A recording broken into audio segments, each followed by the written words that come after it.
Good morning, everybody. Please welcome Grönte, who has the ambitious goal to talk about the philosophy of hacking within half an hour. So I don't know whether there will be time left for Q&A, but there will be a session afterwards also on that subject. So please welcome Grönte.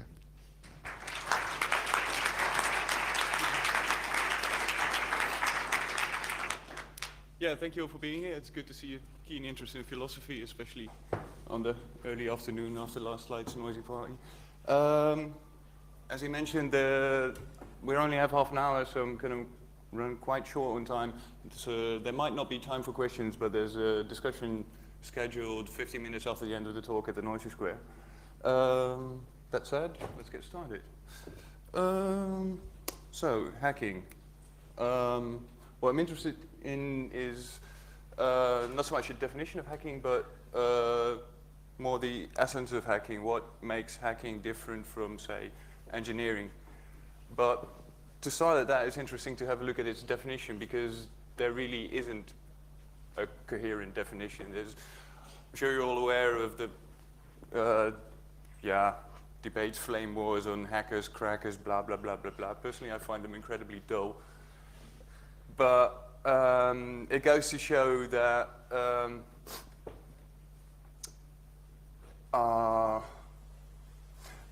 it is not one uniform thing. It is a, well, as it says there, it's rooted in a community of communities in different subcultures, individuals and scenes that all share a specific relation towards technology. So that begs the questions of what is technology exactly then? And what is this hacking approach towards technology?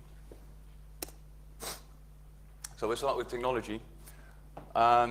Technology somewhat suffers the same fate as hacking in not having a concise definition. However, it's been around for some 2,000–3,000 years, so there has been more of a consensus of what it actually means. And the two most common definitions I could find was the practical application of knowledge or science, and the making or using of tools or systems to accomplish a specific task. And out of those two definitions, we can deduct three aspects, being it is based on human knowledge, it involves creation, and it is a means to an end. I'm quite sure that I don't have to explain to you that technology has some very problematic aspects. The half of this Congress has been about the problematic aspects of technology, but it makes it clear that we need a critical examination. And over the last century, there have been lots of critiques on technology. Unfortunately, a lot were really bitter and reject technology altogether, which I don't really believe in going back to the Stone Age, but in particular, Heidegger in Die Frage nach Technik, or the question concerning technology, and lots of the work from the Frankfurter Schule have had a more interesting critical examination of technology that doesn't negate it altogether. And I would like to talk you through a blend of those technologies and try to see how it applies to our contemporary setting. And following Heidegger, we will go back 2,000 years to see how the ancient Greeks regarded technology, to give a bit of a historical perspective as to see how we have reached the point where we are at now. And you see these three aspects. To see how they link together, we'll start with it is a means to an end. That implies there is causality. Aristotle explained causality according to four different modes: the material mode, the material cause, the formal cause, the final cause, and the efficient cause. The material is just what it's actually made of. The form is its shape. Particularly interesting is the telic, the causa finalis, the telic end. The ancient Greeks believed that the substances had an inherent orientation towards a certain end embedded inside them, which makes their understanding of the world quite different from how we regard it nowadays. And the causal efficiency is what brings about the effect that is quite close to how we regard causality nowadays. It's, yeah, usually in the case of technology, it's the actor that actually does something which puts the whole thing in motion. And these four causes altogether are responsible for something else. They are the cause altogether. They let what is not yet present arrive into presencing. Something was not there before and now it is. And about this presencing, there's a nice quote from Plato here. Every occasion for whatever passes over and goes forward into presencing from that which is not presencing is poiesis. Poiesis is one of the ways of acting for human beings, as opposed to praxis, more associated with ethics, and episteme, more associated with, or Sophia, more associated with scientific knowledge. It is a bringing forth, a production, but also a poetry, and it is linked to the word techne, where technology comes from, which doesn't mean so much production as more an art, a skill, and a craftsmanship. In this coming into presencing of a being through the act of poiesis, the being reveals itself unto us. It faces us with the truth about it, and in that sense, you could say technology is a way of revealing it, is a way of not just applying human knowledge, but also gaining the human knowledge. Yeah, it is one of the modes of knowledge contrasted by either wisdom or scientific knowledge. But let's not stick around with the Greeks all too long. In the last 2,000 years towards modernity, we see a shift in understanding of causality. As I just explained, the ancient Greeks had this element of teleology in it, this intrinsic end embedded in all the substances around us. This was completely rejected by Bacon throughout the Middle Ages. It already lost in popularity. At the beginning of the scientific revolution, it was completely negated. Then came Hume, who really clearly here in his first definition of causality explains it as one object in front of the other. Later on, he makes things a lot more complicated. We won't go in there now. And then further through towards modernity, you see Laplace,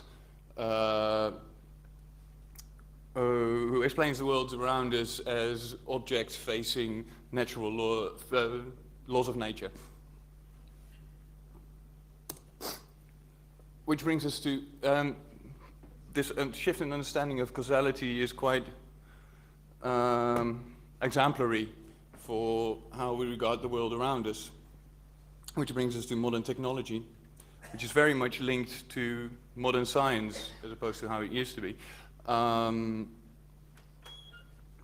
What we see nowadays is that due to its immense complexity, technology requires science, but science also requires the tools of technology to be able to receive empirical data about the world around us. The two become very strongly interlinked, and they share methods and practices of objectification and the use of formal logic, in the sense that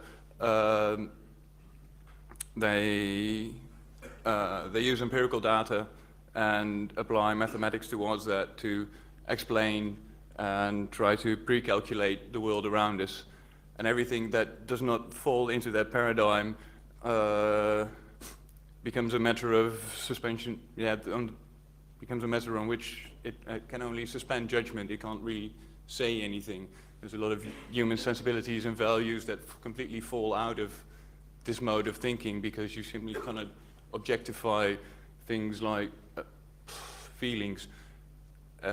Some have tried, arguably, but meh.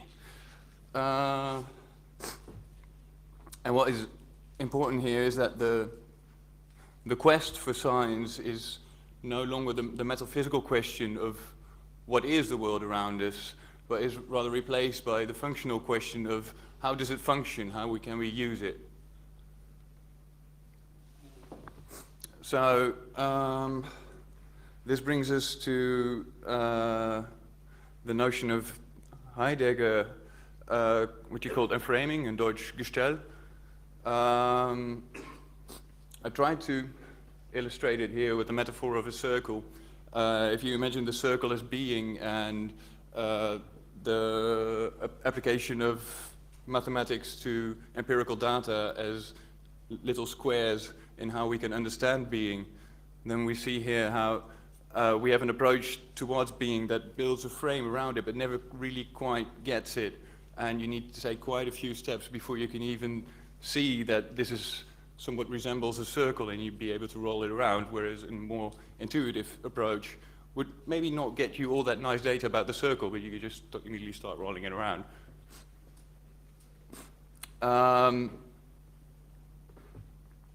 What it implies is that we have, in understanding the world only in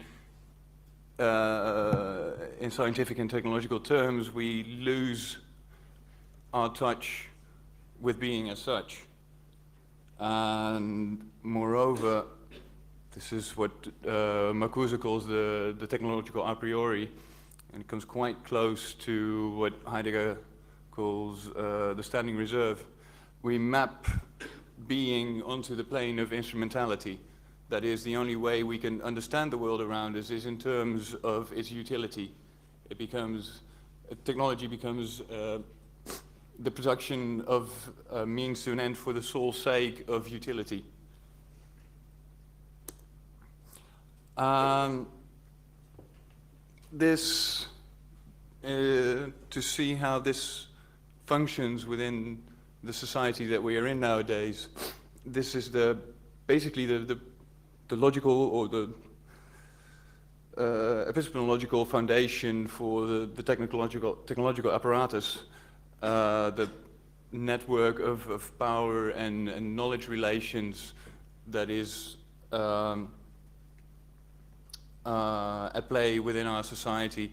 And it is important to realize that this network is made of people like us, by me included. I work as an engineer in my day job. I'm sure probably 80–90% of this audience will as well.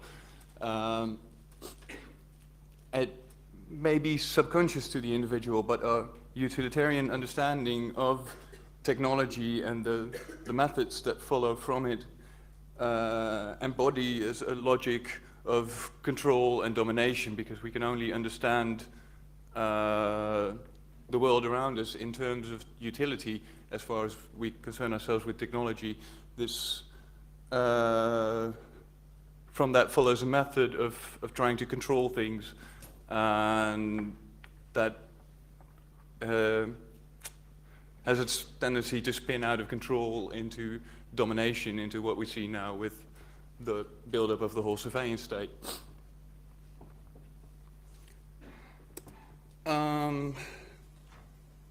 It is often said that because of its objective nature, this apparatus is neutral. In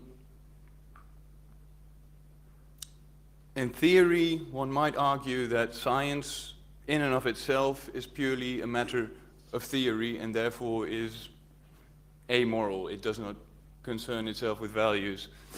However, the moment you start applying that science, it materializes, it gains a set of agency, and it enters the realm of praxis, the practical, which is the realm that ethics concerns itself with. It is impossible for technology to be amoral. It might be agnostic towards different ideologies because in its logic it has no understanding of human values, but it is definitely aimed at control and domination. It does not care whether it controls in the name of Iran, the Iran state or the US state, but it is aimed at control just for the sake of it.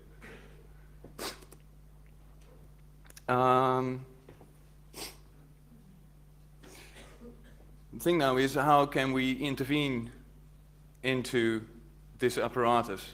As I said before, it's basically made up out of people like you and me and the objects we create. Its understanding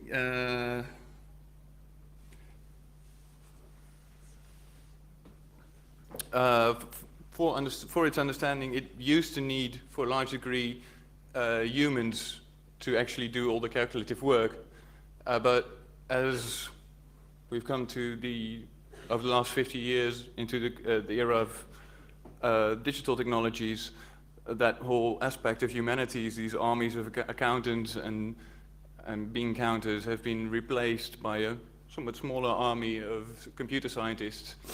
And digital technology has become the physical and technological realization of what used to be an aspect of the mind, which narrows down our space for intervention within the apparatus to the construction of algorithms, really.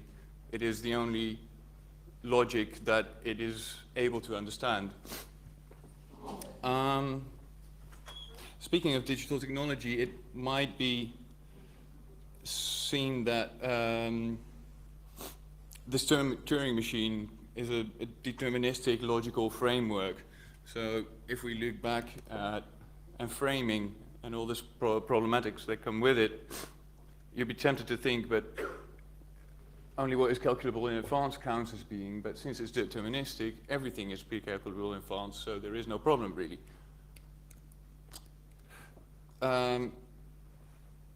That is making the mistake that deterministic does not mean it is predictable. To pre-calculate all the possible states of a Turing machine, you would need an infinite amount of Turing machines. It doesn't quite work. And it is the aim of computer science in that sense to control the unpredictable nature of the Turing machine. Thereby, it again hides us from the true being of the computer or the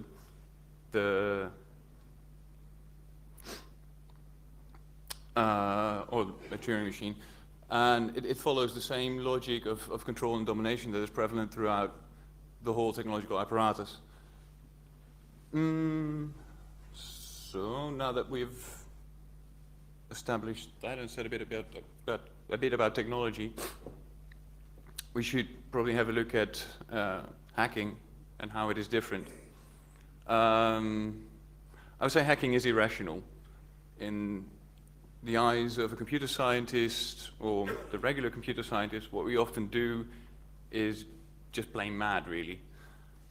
One of the most exemplary things about it, that is the obsession with bugs.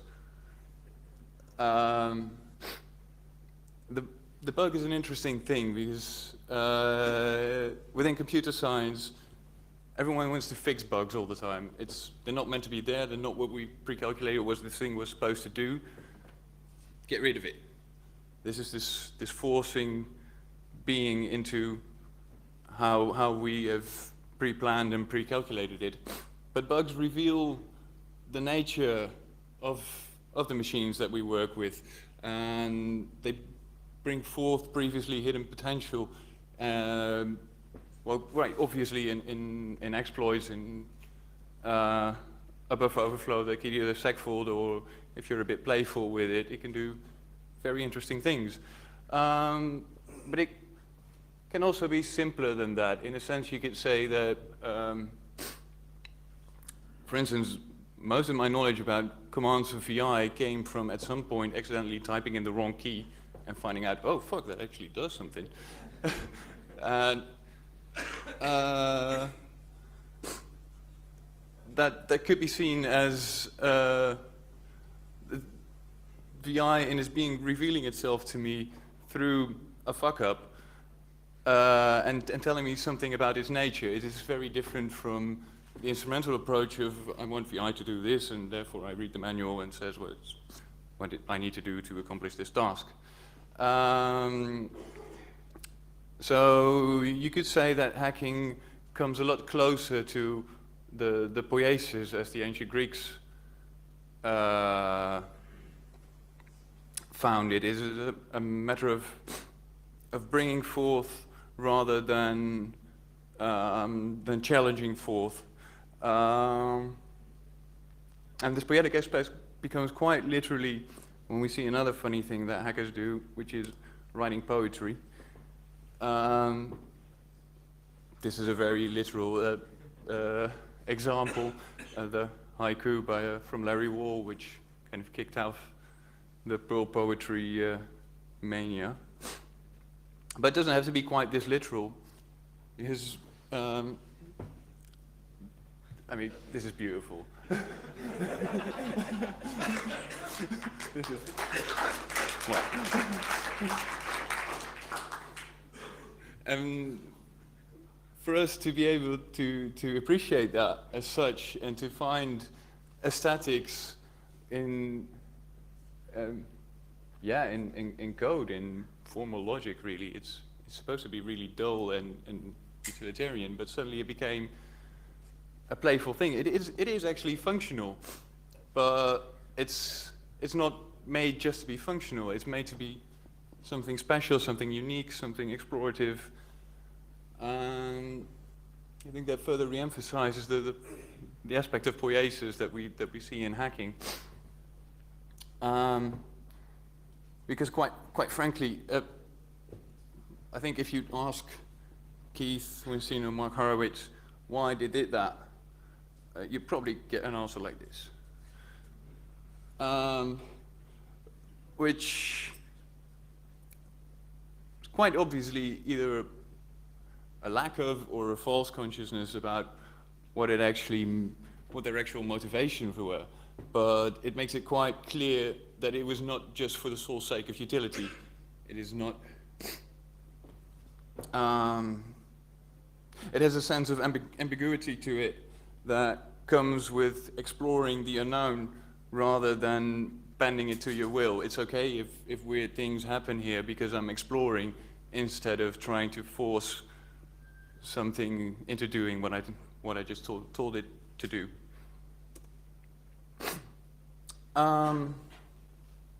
But this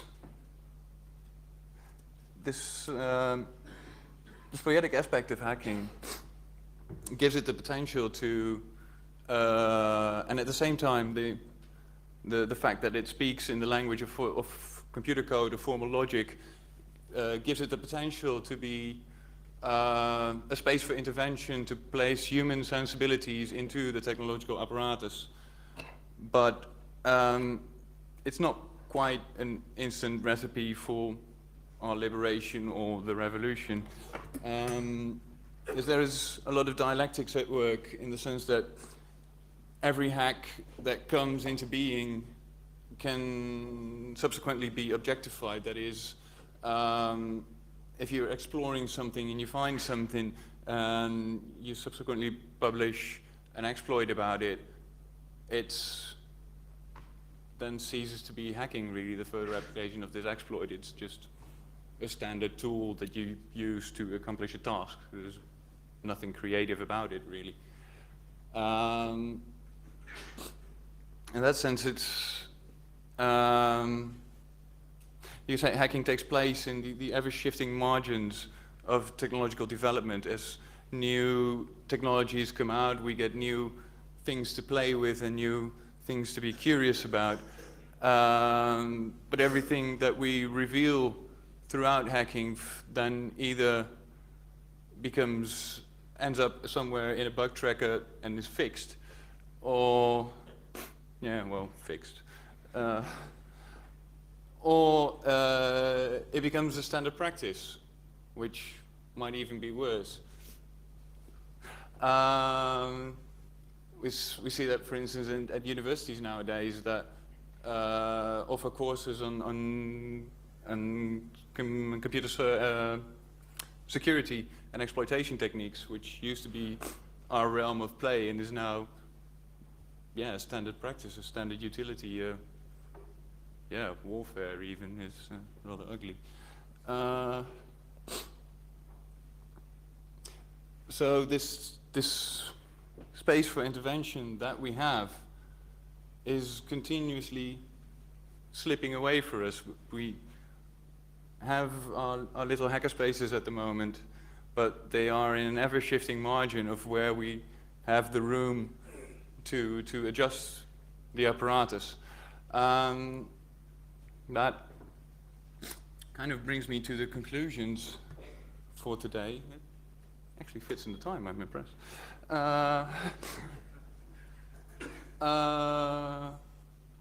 That is not enough for us to be creative and have our little fun with technology within our own hackerspaces.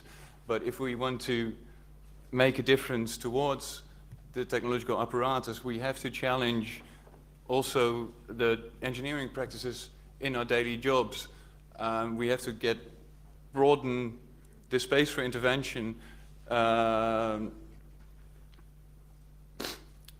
so that we can actually make a difference instead of remaining locked up in a margin, ready to be once again objectified or commodified in a capitalist setting. It really means we have to be disruptive, not just curious and creative. And why? Well, because we are in the unique position of actually doing so. That's it.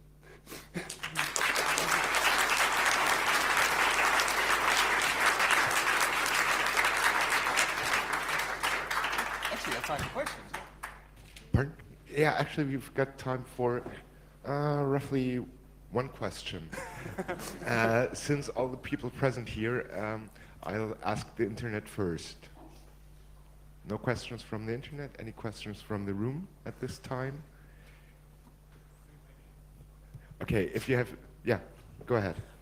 It's just, I want to question you on something you've implied, that technology and techne is the cause of the violent urge and the urge to control. But I would say every organism, from an ant colony or a virus or whatever, exhibits that behavior. And it's not us, it's not the technology that's put the violence into us, it's built into us. And actually, it's the technology that's made us more peaceable. We have become more peaceable people. The more technology we have, it keeps us off the streets. You mean the irony of having nuclear warheads we can use the technology to create more destruction, but your likelihood of being killed by violence today is vastly, orders of magnitude lower than your likelihood of being killed by violence in a hunter-gatherer technology. If you look at the work Steven Pinker's doing, he's demonstrated this. Well, first of all, I don't think it's technology in and of itself that causes this spin out of control into control. That sounds a bit weird. As I said, I think it's very much linked to the epistemological and methodologies behind our current engineering practices and scientific methods, which understand the world only in terms of utility.